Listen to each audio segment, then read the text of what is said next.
राधे राधे। मैं पंडित देवेंद्र शुक्ला आपका आपके चैनल श्री अष्टो ज्ञान मार्ग में आपका खूब स्वागत करता हूं। कुंभ राशि 5 दिन नई ऊंचाई छूने का समय, अब मिलेगी खुशियां ढेर सारी। संपूर्ण जानकारी सरल शब्दों में, सरल भाषा में, सरल उपाय के साथ आपसे निवेदन है, प्रार्थना है। आपने लाखों उपाय किया, एक उपाय मैं भी बताता हूं, करेंगे तो हो सकता है लाभ हो। लाभ हुआ तो आपके जीवन की दिशा और दशा बदल जाएगी। हमसे जुड़ जाइए, अपडेट रहेंगे। जुड़ने के लिए हमारे चैनल को सब्सक्राइब कर लीजिए, आपका एक पैसे का खर्च नहीं। छोटा छोटा उपाय बताता हूं, उपाय को करते चलें, हो सकता है लाभ हो। कुंभ राशि, आपके लग्न में राहु, दूसरे घर में शनि, पांचवें घर में गुरु शुक्र, छठवें घर में बुध सूर्य, सातवें घर में केतु, आठवें घर में मंगल और आपके 11वें घर में चंद्रमा का गोचर। ग्रहों की स्थिति बहुत अच्छी है, बहुत लाभकारी है, चमत्कारी परिणाम देने वाला समय। गुरु और शुक्र एक साथ आपके पांचवें घर में बैठे हैं, जो आपको चमत्कारी परिणाम देगा। आपके लाभ के घर में चंद्रमा का गोचर।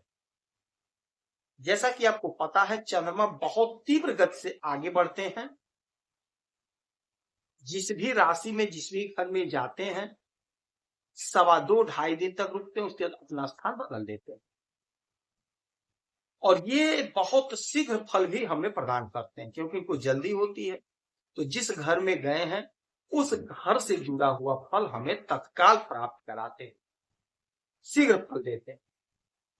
तो अब आपके लाभ के घर में बैठे हैं और 1 2 3 4 5 6 7 सातवीं दृष्टि गुरु की और शुक्र की भी आपके लाभ के घर। तो अब आपको लाभ जबरदस्त मिलने जा रहा है। नई ऊंचाई छूने का समय आ गया, मिलेगी खुशियां ढेर सारी आपको अब, क्योंकि लाभ का जो घर है, यही हमारा समझिए सब कुछ। जब लाभ ही नहीं होगा तो आगे का काम कैसे होगा। तो यह वह परिस्थिति बन रही है जब प्रत्येक लोगों को लाभ मिलेगा। जो बिजनेस कर रहे हैं उन्हें भी लाभ मिलेगा, जो विद्या अध्ययन कर रहे हैं, जो लोग पढ़ाई कर रहे हैं उन्हें भी लाभ मिलेगा, पढ़ाई में अच्छा नंबर मिलेगा। जो लोग नौकरी कर रहे हैं, चाहे प्राइवेट चाहे सरकारी, उन्हें भी लाभ की प्राप्ति। जो जिस योग परिश्रम कर रहा है, जिस प्रकार का परिश्रम कर रहा है, उसे उसी प्रकार का फल प्राप्त होने जाए। यदि आप नौकरी कर रहे हैं तो आपका प्रमोशन होगा। यदि आप बिजनेस कर रहे हैं तो आपका बिजनेस ग्रो करेगा, बिजनेस बढ़ेगा। आपका जो डिजायर है, आपका जो सपना है, वह सपना आपका साकार होने का समय है। आपने परिश्रम किया, मेहनत किया, किंतु आपको लाभ नहीं मिला। अब आपके उस परिश्रम का, उस मेहनत का परिणाम प्राप्त होगा, यानी आपको लाभ की प्राप्ति होगी। आपका जो सपना अधूरा रह गया था, वही सपना अब आपका पूरा होगा, साकार होगा।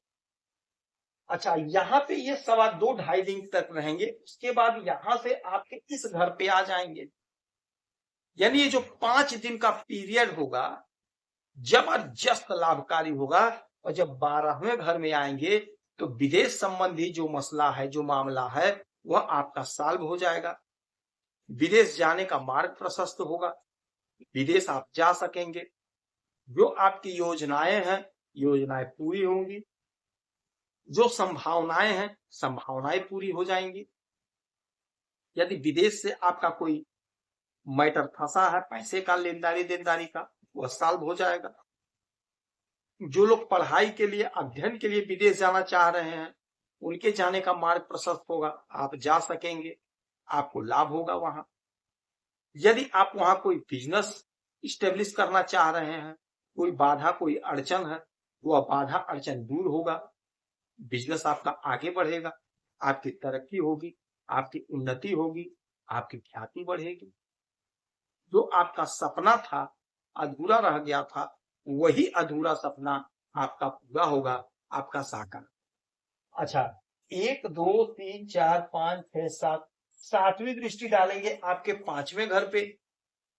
तो जब आपके 5वें घर पे दृष्टि डालेंगे, सप्तम दृष्टि चंद्रमा, तो आपके संतान का ग्रोथ हो, आपका स्वयं का ग्रोथ होगा, नए नए पार्टनर बनेंगे, नए कोई आपका मित्र बनेगा। यदि विवाह नहीं हुआ तो हो सकता कोई रिश्ता आ जाए। यदि आपके कोई संतान नहीं तो संतान प्राप्ति का समय बनेगा। तो इस समय में आप कोशिश करेंगे, प्रयास करेंगे, आपके घर में केलकारियां बूझने की पूरी पूरी संभावना बन रही। और यही जब यहां आकर के यहां से सप्तम दृष्टि आपके 6वें घर पे डालेंगे तो रोग ऋण शत्रु से मुक्ति दिलाएंगे, मन शांत होगा, कोई उलझन कोई समस्या है तो वह समाप्त होगी, कोर्ट कचहरी के मसले सॉल्व होंगे, दूर होंगे, कोई अज्ञात शत्रु है उसका पता लग जाएगा और उससे आप सावधान हो जाएंगे। तो ये जो समय है आपकी उन्नति का समय है, कहीं ना कहीं आपको नौकरी दिलाने का समय, क्योंकि एक तत्व है नौकरी का भी होता है। तो कहीं इंटरव्यू देना है तो अवश्य दीजिएगा, कहीं आपने इंटरव्यू दे रखा है तो उसका रिजल्ट परिणाम आपके पक्ष में आ। इस समय में चंद्रमा को प्रसन्न करना है। सावन का पावन पर्व चल रहा है, पावन महीना चल रहा है। 1 लोटा जल भोलेनाथ को देंगे तो चंद्रमा प्रसन्न होंगे, भोलेनाथ प्रसन्न होंगे और आपको उनकी कृपा प्राप्त हो। 1 लोटा जल भोलेनाथ को अवश्य। देवगुरु बृहस्पति की आराधना पूजा करिए, आपको लाभ मिलेगा। यदि आपकी कोई समस्या परेशानी है तो आप इसी वीडियो में डिटेल करेंगे। आपके कुंडली का विश्लेषण करूंगा, समीक्षा करूंगा, सटीक सरल उपाय बताऊंगा, करेंगे तो लाभ होगा। आप खुश रहें, हैप्पी रहें, यही हमारी तुम्हारी प्रार्थना है।